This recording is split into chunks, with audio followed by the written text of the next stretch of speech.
Welcome to another episode of Threads of Enlightenment. I have a guest today that I'm so excited that she's here to share her story with us. What I'm going to do is just briefly let Annabelle come in, and she's going to tell us everything. I wanted her to open her heart to us and tell us everything that she's doing. And then you know what we do here at Threads. We just go back and we get a chance to enjoy her journey as to how she got to where she is. So, Annabelle, welcome to Threads of Enlightenment, and thank you so much for coming. Thank you, Ken. I'm really happy to be here Thank and you. in this circle, in this warmth, and to to start talking about my journey. Okay, so I'll start with where I am now, which is creating intercultural classes. And intercultural is how we talk to ourselves. That's our self-talk. Hmm. And this idea resonates with me because I took intercultural courses, and the idea that how we talk as a culture, as a as a myriad of cultures, how we were raised, the culture that we grew up in as an American, and then deeper as a African American, and then Hmm. from the South Side of Central Indiana. And so to begin unpacking that, and that's Hmm. why I wanted to study intercultural communication. And then when I got into that, I realized you have to start with intracultural communication, Hmm. how we talk to ourselves, Hmm. because how we talk to ourselves sort of Hmm. resonates with how we will address or how we will show up in the world. Yes. So I definitely feel like that is my mission, as well as a comedian, as a humorist. I wanted to become a motivational humorist because Hmm. I I believe that humor is it's a form of rebellion.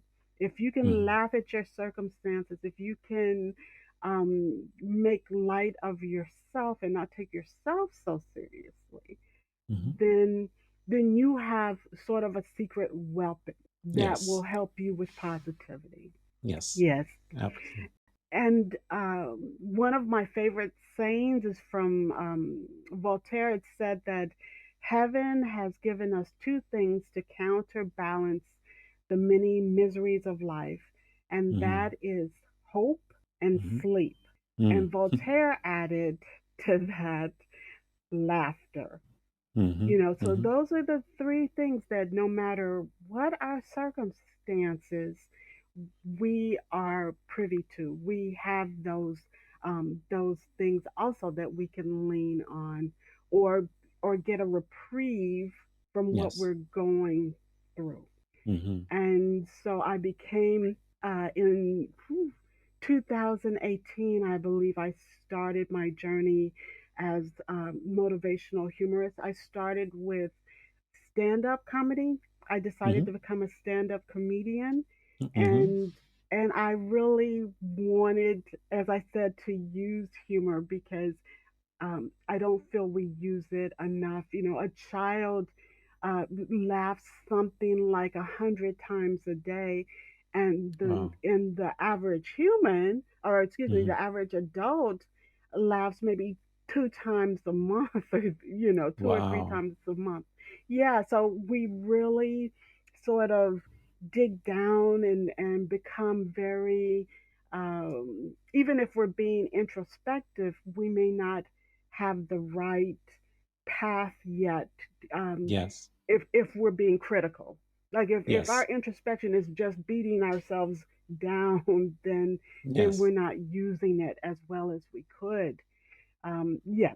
So I think 2014 I won humorous um, speaking awards through Toastmasters, and somewhere Wow. around 2006 is when I joined Toastmasters to build my communication, and I found that Toastmasters gave me my voice. That's where I found my voice, and decided that this was my path, that I should be a humorist, and that Mm, I wanted to be a motivational humorist like Judy Carter or Kyle Cease, uh, and and and also with the depth of a Les Brown, you know. mhm, So that's why I started that journey, and I am in outside of Heidelberg, Germany, in a small town, and I was isolated, and mhm. I was trying to basically hide in plain sight. So finding my voice was really critical for me to say that this is my journey, to help others also with their inner voice and Yes. aligning that. And so I I have written a motivational humorist um, novel or book Mhm, called "Girl, You Ain't Crazy," mhm, which has some of my story and the fact that how I struggled with mental illness as a teen and throughout life, and mhm. how I battled to come back. And so again, with my story, I try to aid others. And one thing I had sort of I had a dual um, upbringing, and one I was raised in the church at first, Mhm, um, from a child to 12 years old, going to church 3 times a week, Bible studies, and all, mhm, mhm. and that sort of spirituality, which I embraced, and I Yeah. didn't know any other way. And then at 12, my real mother came and got me, and she took me to more of you know uh, make make it as you can sort of reality without the Yeah. church being the center. And so, but one thing that my mother did have was this sense of philosophy that she gave Mhm. me, Yeah. that sort of took the place of that center for me. The idea of things like the Desiderata, which is, Mhm. I think, a long Indian poem that says we are children of we're children of the earth, and Yes. that we all have a voice, and that voice is valid.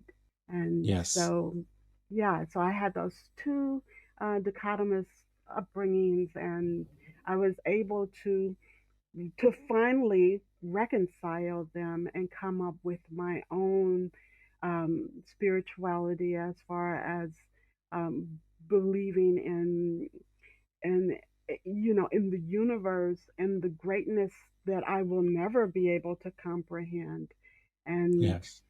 just believing that we do all have a voice, and that we should be using it because all of our stories can help someone, and Yes. so we should be doing that. I absolutely agree. And that is one, as we were talking about, that's the purpose of Threads of Enlightenment, is that all of our stories can help. And as I mentioned in the opening, that my philosophy is that we all have our individual journey, our individual threads of enlightenment, and collectively together we weave this beautiful tapestry. And it is important that we all have our voices to go through and to reach back and help someone. I was talking with someone a few days ago, and she said she was asking the question, why did she had to go through the things that she went through? And I told her, I said, I believe that we were the best candidate for that. All of us have to go through something, and we were the best candidate that would be able to go through the process, but not waste the time that we went through, that we would gain knowledge, we would gain all of the different tools that we would look back and utilize and see how we utilize what we did to get to the place that we are today, so that you and I can then reach back and say to someone, hey, this post, this is a guidepost that I found along the way. Use this, and it'll get you to this end much quicker than it did for me.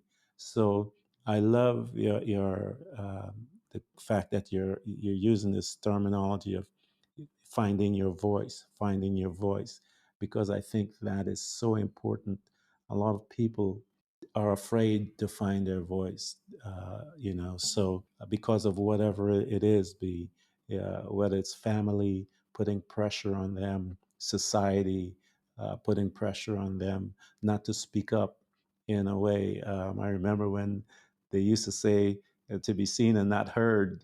The older group would tell us that, and so lots of us kind of walk through life that way, and it's beautiful to hear you reaching back and pulling up that voice within yourself. And I think that is so beautiful to hear it coming from your path, that you've been through all of these stigmas, as people say, the mental issue, and but yet here you are. I want you to dig a little deeper in the on the mental issue, that people don't understand that we get hurt, but also mentally. And a lot of people are afraid to speak up about the mental aspect of it, and we shouldn't be. But because we've put this stigma about on it, that has caused so much pain. Can you speak a little to that, and to speak to someone that is out there that may be listening, how you did it, and if you can encourage them, if you will? Happily. It again, like you said, it is a journey, and it's a journey where every day you're bringing yourself further.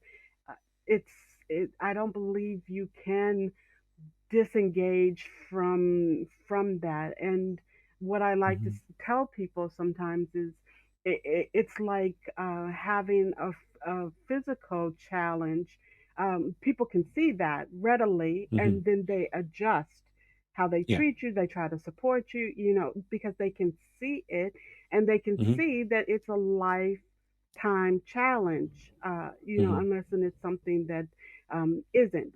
But they see that and they help. When you have a mental illness, people can usually cannot see it, and if they can see it, they don't understand it as being anything but something that you just need to get over. That if you Yeah. have Yeah. depression, then just get out of it, and you can just sort of bring yourself forward alone. Mm. I do not say that you can bring yourself forward alone. I believe also with reading and now with the internet, you can find a variety of voices that also are telling you that they have struggled with mental illness and that they Hmm. have come on the other side, um, still wearing that skin. I mean, you do Yes. not lose it. Hmm. You just learn to adapt, and if Yes. and have medication. I Hmm. take medication, and I'm so thankful for it. When I think if this was the 50s or 30s, I would be in a mental institution probably Yes. my whole Hmm. life. And Yeah. so I'm really happy for where I am now. And as I said, I found other voices and groups that helped me to accept myself and to say that you are what you have gone through is valid, and that Hmm. you or I challenge myself always to keep that balance of mental health, because Yeah. it's so easy to slip into depression. It's so easy to to Hmm. to struggle with other types of mental challenges based on your perceptions, guilt, Hmm. and if you go through a tragedy, that's a whole nother level of mental struggle, that Uh-huh. I fortunately I have not had to deal with. But all of these are challenges that hopefully we can read. Like I said, we can read about people who Hmm. have struggled and how they've come out of it. Right now, I think one of the best examples has been the gymnast who is at the top of her game, who was Yes. is her name, she was socially, no, excuse me, she was molested, or one of her doctors in her from her time as Our a gymnast. trainer. Yes. Yeah, one of Hmm. her trainers had Yeah. molested her or sexually abused her in a way, Yeah. and she still trained, and she still showed up, and she Hmm. still performed, and Yes. even with this struggle, she was able to achieve what others without that struggle weren't able to do. And Yes. so it just shows the mental strength Yeah. the level of mental strength that she was Yeah. Yeah. able to achieve. And Hmm. so and so we're all struggling with something. No one gets through this life like sort of Yes. Yes. free, you know. And Yes. if you Yes. do have a sort of babe in the woods mentality, then something else from the outside will attack you. So Hmm. yeah, so it's someone said, be kind, because everyone you meet is is fighting their own battle. You know, Something. Yes. yeah, it's fighting. Yes, and so yes, to be kind, to accept your own challenges, and to Hmm. still show up, to me says um, shows your strength, that you Yes. that you are struggling and that you still show up. Yeah. I absolutely believe that is such a powerful stuff that you're talking about, because we all, I hear people talk about trauma and thing. Everyone has suffered trauma, every single one. And now, what we ought to talk about is how did we manage it? What are the tools that we can utilize so that we can help each other manage our trauma? I have a story with my sister and my siblings. We were on the phone talking about some trauma that she had felt because of some of the things that my mom had said. And I am the eldest, and so I remember a lot more. And so I pointed out and I made a reference that, hey, my mom was traumatized as a young girl by this particular incident, and because she was traumatized as a young girl with that particular incident, her frame of reference was based on that trauma that she had. And based on that trauma that she had, she acted a certain way towards us, but it wasn't the fact that she did not love us. I pointed out to them, I believe it was because she loved us that she was acting this way, because it was the only way be that she knew how to act within that circumstances based on her frame of reference. And so we have to look at each other. People are making decisions based on certain frame of reference, and we can't just totally get out there and attack them. We need to, from what they say is the old adage, to walk a mile in their shoe, is to now come maybe side by side with them and begin to ask questions with them. Are you okay? You know, and start to probe those questions that maybe they don't even haven't even thought about asking. You know, have you thought about this? As you said, you know, point them to the a YouTube, the internet, a book, or something, because I know how I grew up in the West Indies. I would tell people, I look at in America, child abuse was a sport back where we came from. It wasn't something like this. I mean, when we Mhm. behave badly in school, the teacher beat you. Then when the news spread, the neighbor heard it. The neighbor beats you. Then Mhm. when the news spread gets to your parents, they beat you. So this thing, and so I had to learn how to overcome all of those frame of references, so that when I had my children, that it was one of the things that I went searching for answers to overcome. And I picked up a book. I read a chapter of that book, freed my life. As we begin to point people, as you say, we take them and we send them to the books and stuff like that. But we always have to remember that he or she is just behaving from a frame of reference that has been clouded by trauma. Exactly. And I leaned heavily on the Stoic philosophy and Stoicism. I Hmm. remember I was 15 and I got a bracelet. I had a bracelet made that said, "This too shall pass," Hmm. just to keep that in my mind. Yeah. That everything is fleeting, but when you're in it, you're usually not able to see it. And Yeah. um, Judy Carter was also Yes. influential for me in reading her books. And Yes. and I'm Lisa Nichols. Lisa Nichols Yes. is who I really leaned heavily on, and it really to listen to these motivational speakers uh, helped me to see that we, as you just said, have this frame of reference that we need to sort of break out of. And even Tony Robbins. I mean, Hmm. I had read one, I think, of his books when I was 17 or 18, and little by little it's like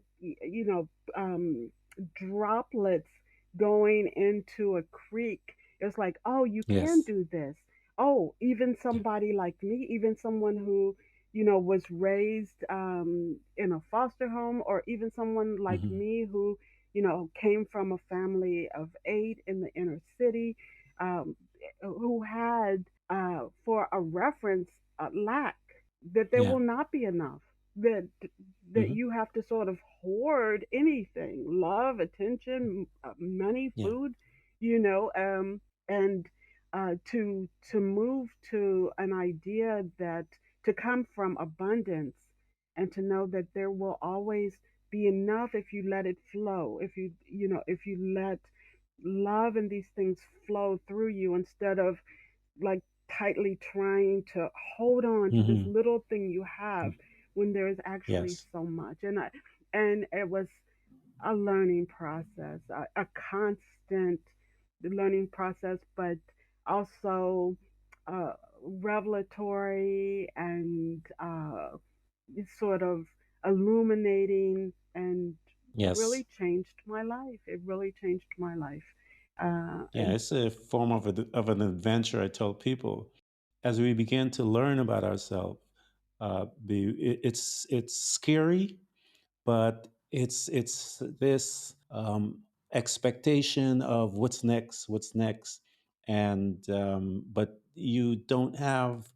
Sometimes, in many cases, you don't have the full picture, but you're exactly, still walking, you're still exactly. moving, Hmm. and so there are times when you have this. It's not like a fear or anything. It's like a apprehension. It's like this unexpected feeling, Hmm. but you're excited about the next step. And You don't know where it's go. Go ahead. and what I love is feel the fear and do it anyway. It's Yes. yes, to go ahead and put yourself out there, because in that space is where you grow. You know, Yes. so you need to. Beyond that fear, I tell people, beyond that thing that popped up, lies your blessing Mhm. right beyond that. And it's a matter of you just walking straight to it and walk right through it, embrace it, and take the power away from it. And once you have taken the power away from it, it will dissipate.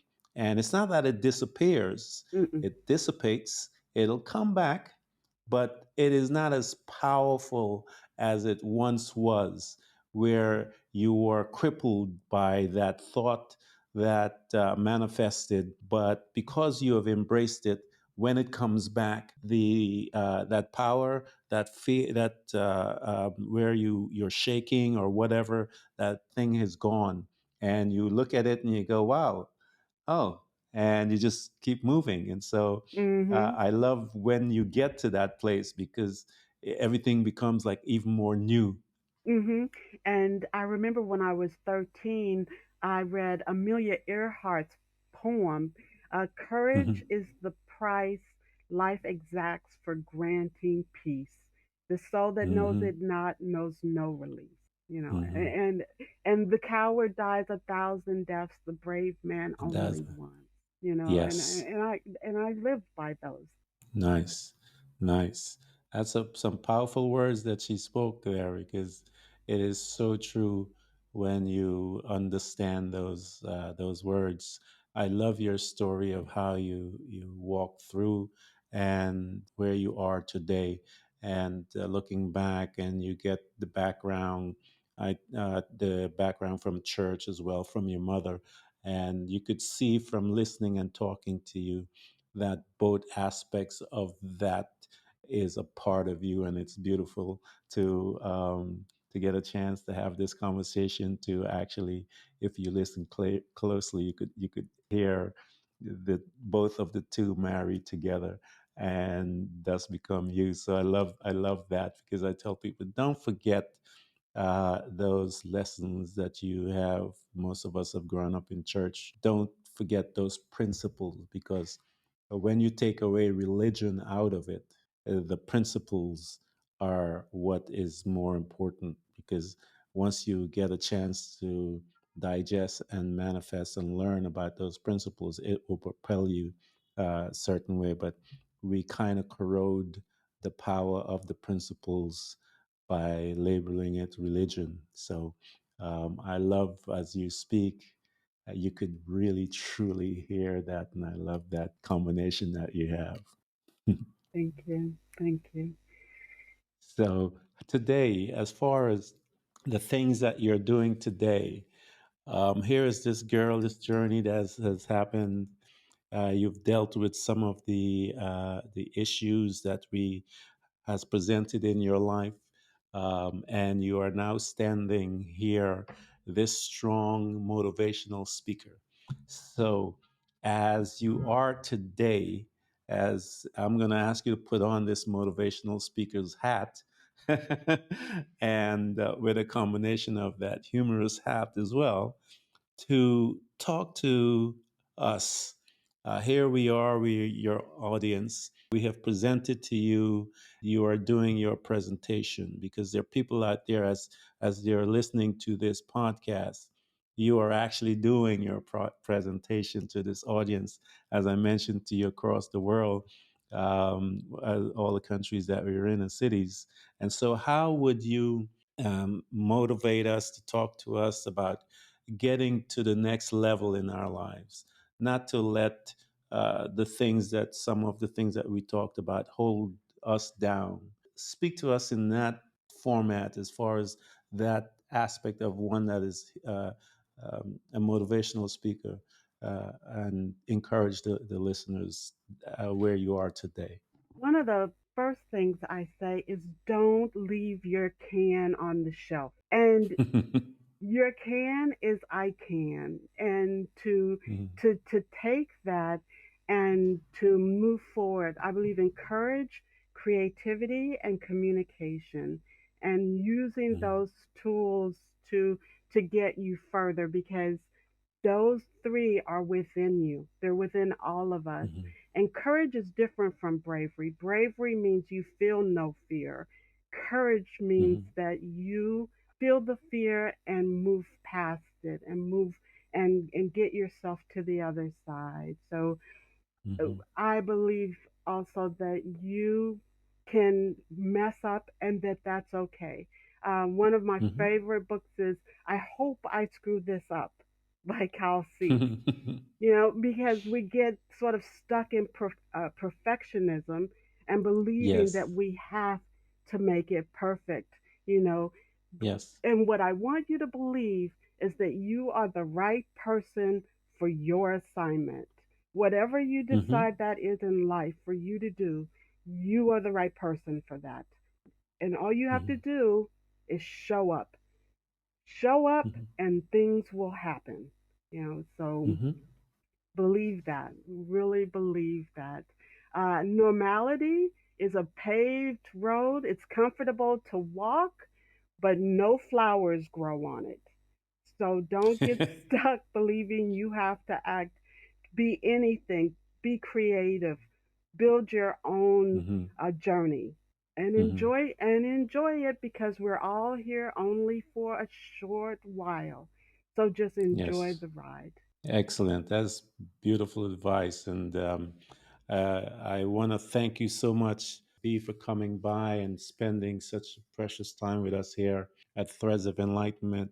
We were honored that you have trusted us to offer us your story and that we promise to take it in and to grow as individual. My hope is that the listeners would do the same.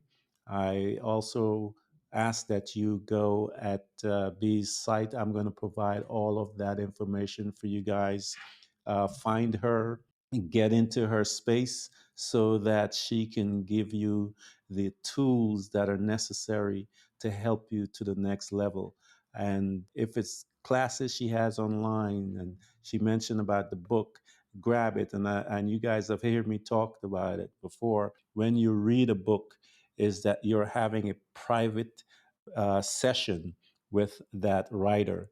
And so buy her book so you can have a private session with B so that she can implant into you the wisdoms that she has gained, the knowledge, the understanding, the emotion, all of those things are within those pages because she spent and she lived it. So when she put that in her thoughts and uh, summarized it so that you can digest it because she wants you to be better than where you were, further on than where you were. So I want you guys to find her books, get her sites, and you get to know her to even deeper level.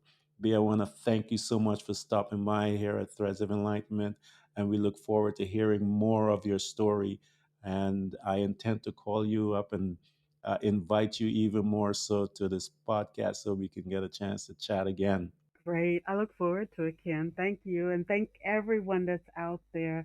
And keep believing, keep moving forward. Excellent. Thank you so much. Everyone who's listening to this podcast, we hope to continually help you to learn how to embrace moments of darkness because it is in the darkness that we learn how to develop and use our abilities to truly see those parts of ourselves often invisible to us in the light. It becomes your responsibility to navigate through all of your trials to find out who you truly are and begin your journey to loving yourself, which is possibly one of the most difficult things you will ever do in your life. To love yourself and to find the real you, but always remember to enjoy the journey. Thank you for coming by. Please subscribe. And if you can support us financially, we deeply appreciate it.